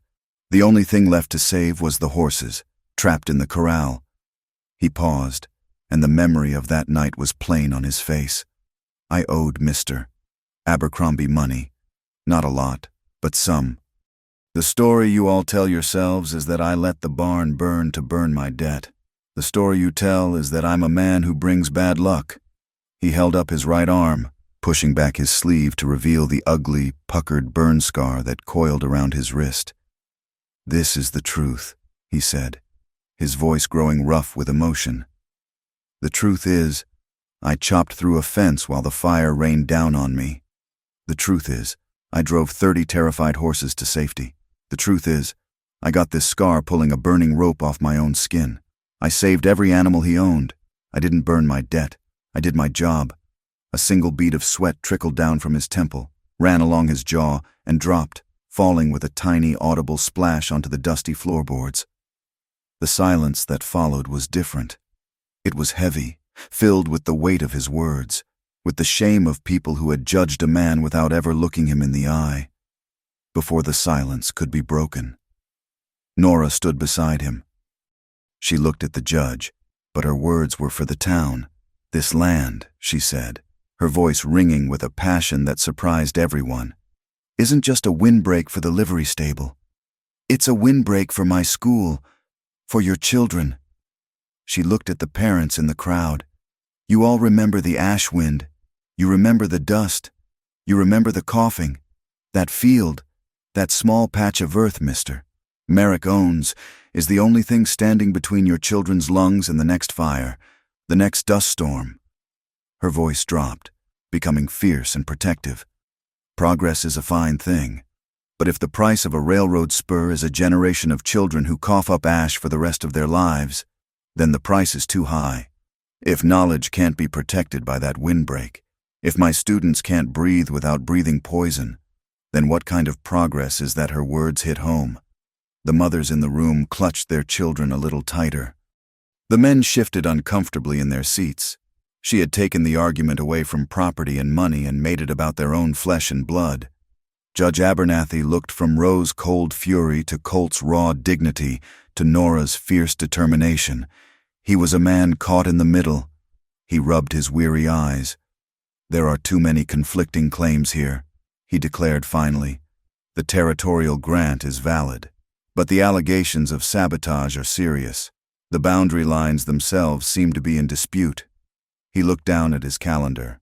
"I am ordering a 3-day stay on the foreclosure. I will have the county surveyor come out and officially verify the original property lines marked on Mr. Merrick's deed. We will reconvene here in 3 days to settle this." Hearing adjourned. He banged the preacher's Bible on the pulpit like a gavel. It was a half-victory, a reprieve. But as the crowd began to stir, Nora saw Deacon Rowe turn to Barclay Mott. He wasn't angry. He wasn't worried. For the briefest of moments, a ghost of a smile, cold and satisfied, touched his lips. He knew something they didn't. He had checked the almanac. He knew that tomorrow, the river was expected to crest, that the biggest storm of the season was due to hit, and that a county surveyor would never make it through the floods. He hadn't lost. He had just been given 3 more days to win. As people began to file out of the church, the whispers started up again, a low, persistent hum. 3 days. But that land is as good as gone. Still say that Colt brings trouble wherever he goes. Now he's got the whole town in an uproar. Fighting the railroad, it's like fighting the wind. Colt didn't wait. He pushed his way through the crowd and stepped out onto the church porch, into the blinding sunlight. The heat felt good on his face after the stifling air inside, but he felt a deep, chilling cold inside him. He had stood before the town, had peeled back his sleeve and showed them his scar, had told them the truth, and it wasn't enough. He was still just a whisper, a rumor, a piece of bad luck. He leaned against a wooden pillar, the raw, unfinished wood biting into his back. He looked at his own hands, and to his shame, he saw that one of them was trembling, a small, uncontrollable tremor born of a powerlessness so vast and so absolute that it felt like drowning. The day died, but the heat did not. It lingered, a suffocating blanket woven of humidity and suspense. The sky above Ashthorne was not a gentle twilight blue but a bruised, angry purple, choked with clouds that roiled and swelled like a gathering mob. There was no wind, only a dead, heavy stillness that made every sound a dog's bark. A closing door seemed unnaturally loud and sharp. Distant lightning flickered silently on the horizon, sheet lightning that illuminated the underbellies of the clouds for a split second, revealing the immense, restless power gathering there. The town held its breath, waiting for the storm to break. The first sign of the real trouble was not a clap of thunder, but a flicker of orange. It appeared in a single, dark knothole on the wall of the old grain store, a tiny, pulsing eye of light, then another, and another, running up the dry, warped planks like a malevolent vine. A wisp of black smoke curled from under the eaves, followed by a gout of it. The stillness was broken by a low, hungry roar as the air inside the building superheated and the old, dry timber offered itself up to the flame. Fire. The shout came from the blacksmith, who had been standing on his porch, watching the sky. The grain store's on fire. The cry was a spark in the tinder of the town's anxiety.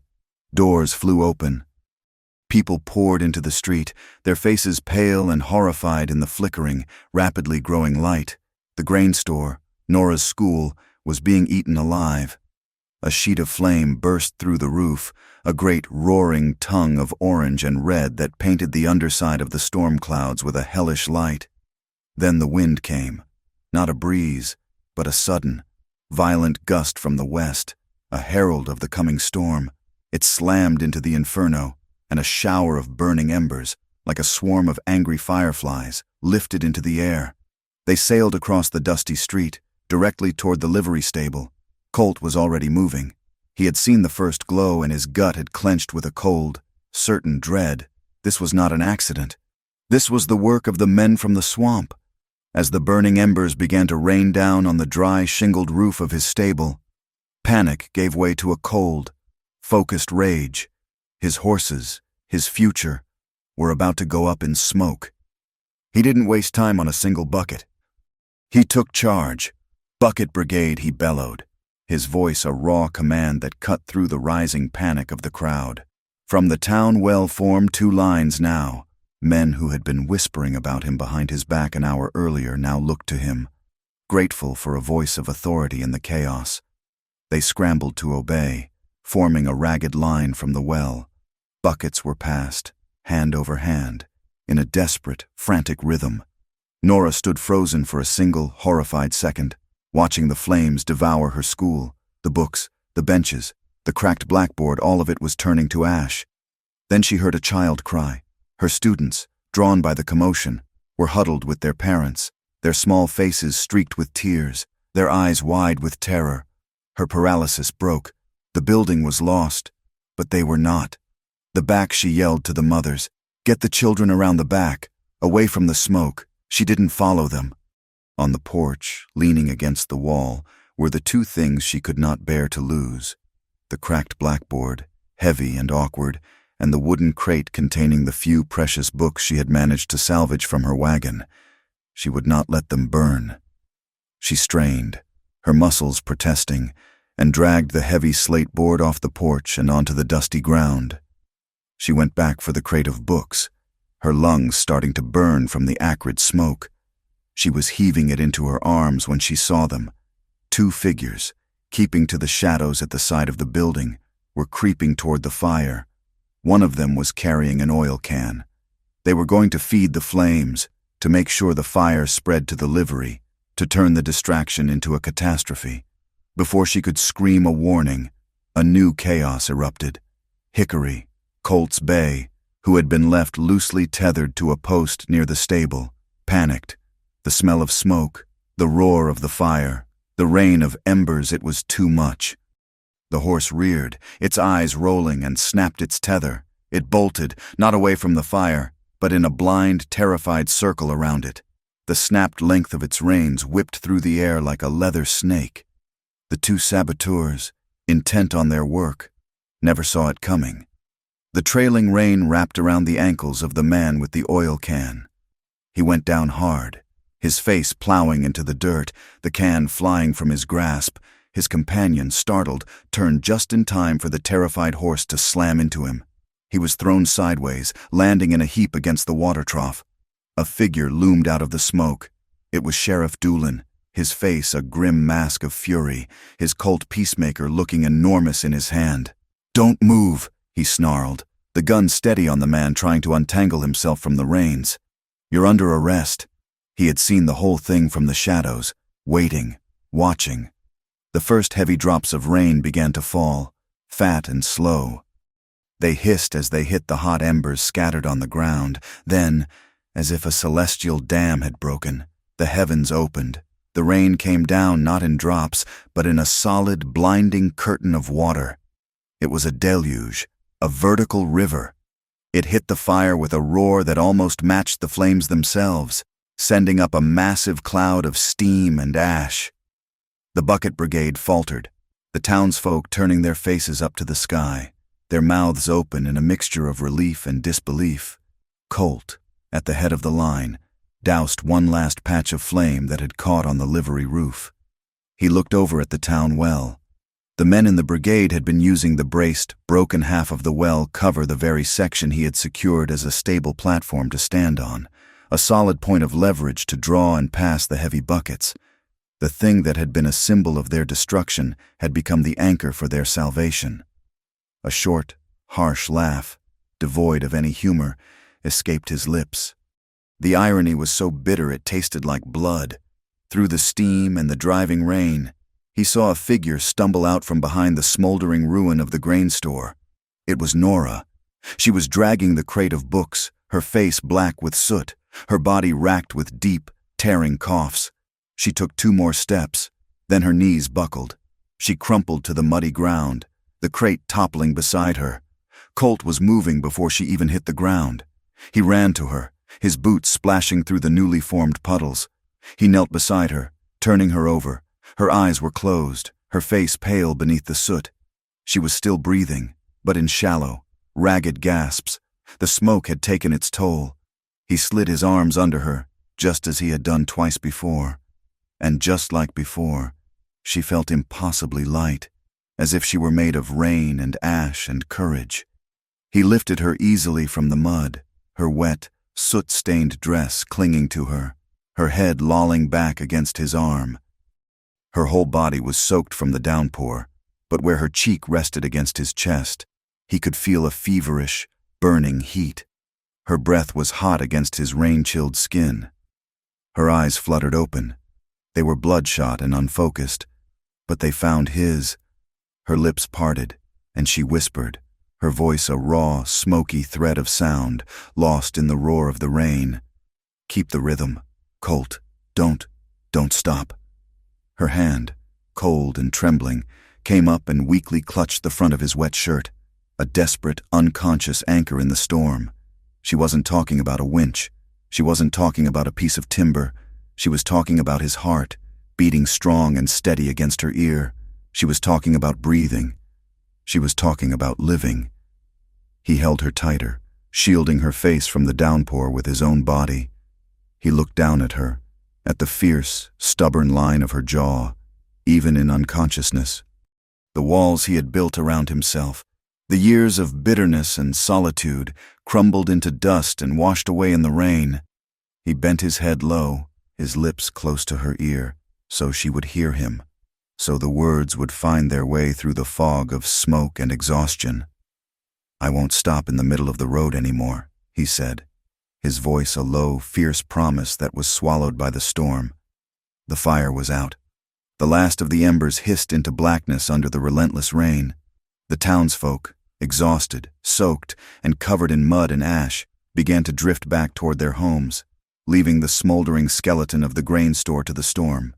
The two captured railroad men were hauled, dripping and sullen, to the town's single jail cell. In the distance, a train whistle blew, a long, mournful sound that carried through the rain-swept night. It was the midnight freight, passing north of town. It sounded lonely, defeated. It sounded like a great, hungry beast, slinking away into the darkness, having been denied its meal.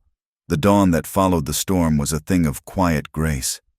It arrived not with a fiery announcement, but as a slow, pearlescent gray wash that seeped into the eastern sky, gently erasing the stars.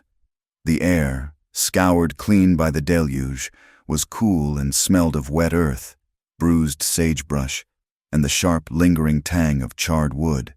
Ashthorne was a town reborn, its sins washed into the muddy gullies, its secrets exposed and steaming in the morning light. By the time the sun had cleared the horizon, the county surveyor had arrived. The floodwaters, which had turned the lower roads into impassable rivers, had not reached the high road from the county seat. He was a small, meticulous man named Finch, with spectacles perched on his nose and an air of quiet professionalism that seemed alien to the raw drama of the town. He asked for no stories and offered no opinions. He simply unrolled Colt's original deed, consulted his maps, and set up his transit. Sheriff Doolin, Colt, and a few silent townsfolk followed him out to the windbreak field.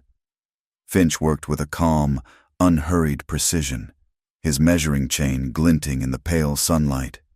He ignored the new red-topped stakes driven by Mott's men. He was looking for something older, a landmark noted on the original deed from 1868, one large granite stone, marked with a chiseled X.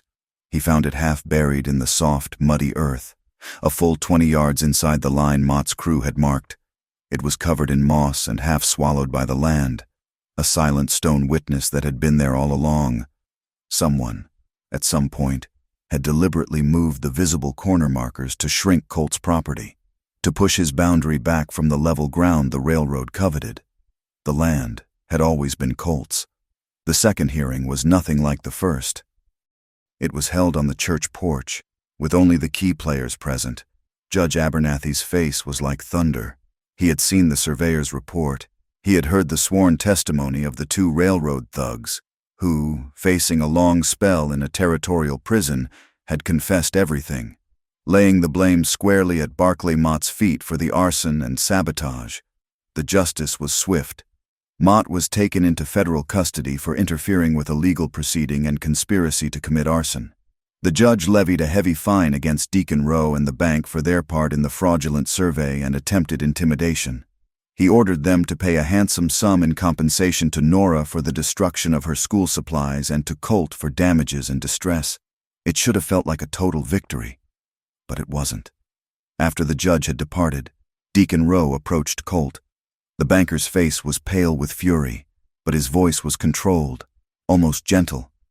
The townspeople had drifted away, leaving the two men alone in the muddy street. "You've made your point, Merrick," Rowe said, his voice a low, venomous purr. "You've caused a great deal of trouble for a great many important people." He gestured toward the livery. The fines have been paid. The compensation will be paid. But the original matter remains. Your loan is past due." He let the words hang in the air. The compensation money would cover a fraction of the debt. Colt's victory in the court of public opinion meant nothing in the cold, hard ledger of the bank. "Here is my final offer," Rowe continued, framing it as an act of magnanimous mercy. "Forget the compensation. I will consider it a down payment. Sell your new string of horses to the Blackstone trader. He'll give you enough to clear the rest of the principal. No interest, no penalties. We will call the matter settled." He took a step closer. "And then you will leave Ashthorne. You will take your bad luck and your trouble with you, and you will go somewhere else. It is the best deal you will ever get." It was a clean break, a chance to walk away with nothing, but to walk away free. It was a devil's bargain offered by a man who had lost the battle but still expected to win the war. As Colt stood there, the weight of the offer pressing down on him, the weekly mail rider trotted into town. He had a single letter for Nora. It was from Santa Verity. The envelope was thick, creamy paper, her name written in an elegant, flowing script. She opened it with a sense of distant curiosity. It was from the town council. They had heard of her venture in Ashthorne. They were impressed by her fortitude. The position of headmistress at the newly built Santa Verity Academy for Young Ladies was, it turned out, still open. The previous candidate had not worked out. The salary they offered was more than double what she could ever hope to make here. It came with a small, furnished house adjacent to the school, a proper life, everything she had once dreamed of. She folded the letter, the crisp paper feeling alien in her calloused, soot-stained hands. She looked toward the ruin of the grain store. A small group of her students were there, huddled with their mothers, poking listlessly at the charred timbers. When they saw her, they ran to her. Junie, her face still streaked with the memory of tears, threw her arms around Nora's waist and hugged her tight. "Are you leaving?" Miss Bellamy, a boy named Caleb, asked, his voice trembling. "Is the school gone forever?" She looked at their small, hopeful, terrified faces.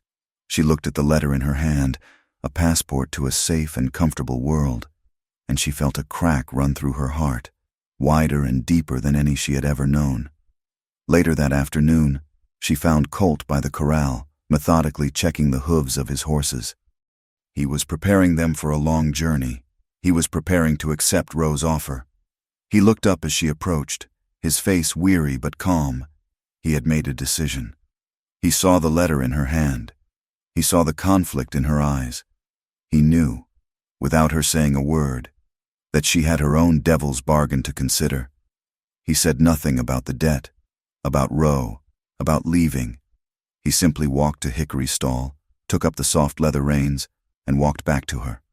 He held them out, placing them in her hands. The leather was warm and familiar, worn smooth by his own constant touch.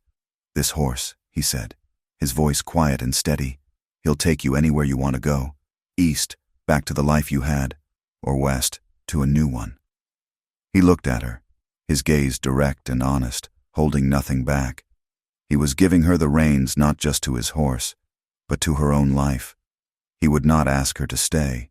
He would not ask her to sacrifice her future for his uncertain one. "Whichever road you choose." "Nora," he said, his voice dropping, becoming a promise, "I'll keep going." It was the most selfless thing anyone had ever said to her. He was releasing her, but he was also telling her that his own journey, his own fight, would continue, with or without her. He was brave, and he was giving her the courage to be brave, too. She stood there for a long time, the reins in her hand, the weight of two futures resting in her palms. As dusk began to settle, painting the bruised sky in shades of lavender and rose, Nora walked to the ruin of the grain store. The air still smelled of charcoal. She stepped through the burned-out doorway, into the skeletal remains of her school.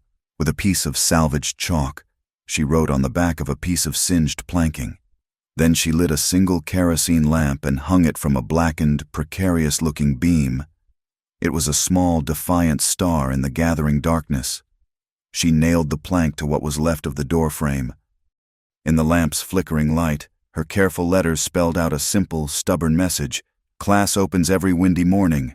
It was an act of faith, and the town, finally, answered.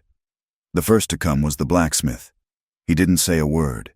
He just showed up with 3 long, sturdy pine boards and began measuring for a new roof beam. Then came Mrs. Gable from the general store, carrying a large basket filled with bread, cheese, and apples. She set it down on the porch. "The children will need their strength," was all she said. The biggest surprise came from the Ruby's saloon. The owner, a tough, pragmatic woman named Ruby herself, appeared with 2 steaming pots of coffee and a stack of tin cups. She looked at the burned building, then at Nora, and a look of grudging respect dawned on her face. "Can't have the town's only teacher fainting from exhaustion," she grumbled, and began pouring coffee. The last to arrive was Sheriff Doolin. He looked at the growing pile of donated lumber, at the small group of men who had started to clear the debris. He looked at the lamp burning in the ruin. He walked over to Colt, who was standing by the corral, watching it all, his face a study in disbelief. "I'll have one of my deputies watch this place tonight," the sheriff said, "and the next, just to make sure the wind doesn't blow any stray sparks around." It was his way of saying, "You're protected now. You're one of us." Later that night, in her small room above the store, Nora sat at her table. The letter from Santa Verity lay open before her. She took out a fresh sheet of paper and dipped her pen in the inkwell. Her hand trembled as she began to write the first word, the word regret. She was turning her back on security, on comfort, on a life free from the daily struggle for survival. She was choosing this broken place, this uncertain future, this man who had promised only to keep going. She paused, taking a deep breath. She thought of Junie's hug, of the blacksmith's quiet work, of Colt's eyes as he placed the reins in her hand. A sense of peace, deep and profound, settled over her. Her hand, when she began to write again, was perfectly steady. The final word, her signature, was a firm, clear, and unwavering declaration of where she now belonged. Peace in Ashthorne did not arrive with a trumpet blast, but with the quiet rhythm of a hammer. In the week that followed the fire, the town rebuilt the school. It was a communal act, a barn raising for the soul. The blacksmith forged new hinges, the ranchers donated sturdy lumber, and the women brought food and coffee, their presence a steady, encouraging murmur against the backdrop of saws and hammers. On the first morning of the new school, Nora hung a small brass bell from a newly installed roof beam. She'd traded a copy of Shakespeare's sonnets for it at the general store. She pulled the thin rope, and a single, clear, dry note rang out in the cool morning air. It wasn't a loud sound, but it was pure. It cut through the memory of smoke and shouting and was answered by the sound of running feet. The children came pouring in, their faces scrubbed clean, their hands already smudged with the white dust of fresh chalk. They were a noisy, chaotic, beautiful testament to a future that refused to be burned away. As Nora was arranging the children on their new, smoothly sanded benches, Colt arrived. He was carrying a long, wide plank of weathered pine. He didn't say a word to the crowd, just leaned it against the porch posts and began to work, securing it with long, steady nails. When he was finished, he stepped back. Carved into the wood in letters that were rough-hewn but perfectly straight and true were the words, "Windbreak School Library." The name was a declaration, a binding of 2 worlds, 2 purposes, 2 lives. It was a signpost pointing toward a shared horizon. He stood beside Nora on the porch, watching the children inside recite their letters. Below them in the street, Hickory, tethered loosely to the new hitching post, lifted a hoof and set it down again. A slow, steady, rhythmic tap on the hard-packed earth. It was the sound of patience, the quiet heartbeat of a town settling back into itself. A gentle breeze, the first since the storm, came in from the west. It crossed the open expanse of Colt's Field, and by the time it reached the school, it was no longer a gale, no longer a threat. It was a soft, clean caress that smelled of distant rain and new grass, as smooth and gentle as a hand stroking the back of a shirt. A man walked by on the other side of the street, his head bowed, his shoulders slumped inside his expensive coat. It was Deacon Rowe. He did not look toward the school or the livery. He kept his eyes fixed on the muddy ground before him. A man stripped of his power, his authority now as empty as his threats. He was just a banker with a heavy fine to pay. The next day, Barclay Mott was gone, put on a federal wagon bound for the territorial courthouse. His grand blueprints for the cattle depot now just a sheaf of torn, useless paper. Sheriff Doolin paused on the porch, taking a cup of coffee Ruby had left on a crate. He looked at the new sign, at the children inside, at Colt and Nora standing side by side. He took a slow sip of the hot liquid and nodded with a kind of grim satisfaction. "You know," he said to the air, "I've seen disputes in my time settled with fists, with guns, with ropes." He gestured with his cup toward the school. "I think I prefer the ones won with books and buckets of water." He drained his cup, set it down, and walked away, a man content with the quiet turning of the world. Later, when the children had gone home for the day and a peaceful golden afternoon light filled the street, Nora approached Colt. She was holding something in her hands. It was a small, crudely made book cover. The leather was dark, almost black and stiff. It was puckered and uneven, and a faint, smoky smell still clung to it. "I found this in the mud, near the corral, after the fire," she said softly. "I think it's a piece from one of the old saddles that burned at the Silver Spur." Colt looked at it. He recognized the tooling pattern on the corner. It was a piece of his past, a relic of the night that had branded him, both on his skin and in the minds of the townsfolk. He reached out and took it from her. The leather was rough under his fingertips. He saw then that she had painstakingly stitched the edges with thick linen thread, her stitches small and neat and incredibly strong. She had taken a fragment of his ruin and mended it. She had turned a symbol of his failure into a vessel meant to protect stories, to hold knowledge. "If I stop in the middle of the road, I will shatter," Nora said, her voice barely a whisper. She looked at the burned leather in his hands, then up at his face. "That's what I used to believe." She took a breath. "But when you're here, when you're standing right here, I'm not afraid of the sound of a crack anymore." He looked down at her, at the quiet strength in her eyes, at the fierce loyalty that had rebuilt a school from ashes and mended a piece of his own broken history. He reached out and gently touched her face, his calloused thumb tracing the line of her jaw. "I'll keep going," he whispered, his voice thick with an emotion he didn't have a name for, slow, steady, "with you."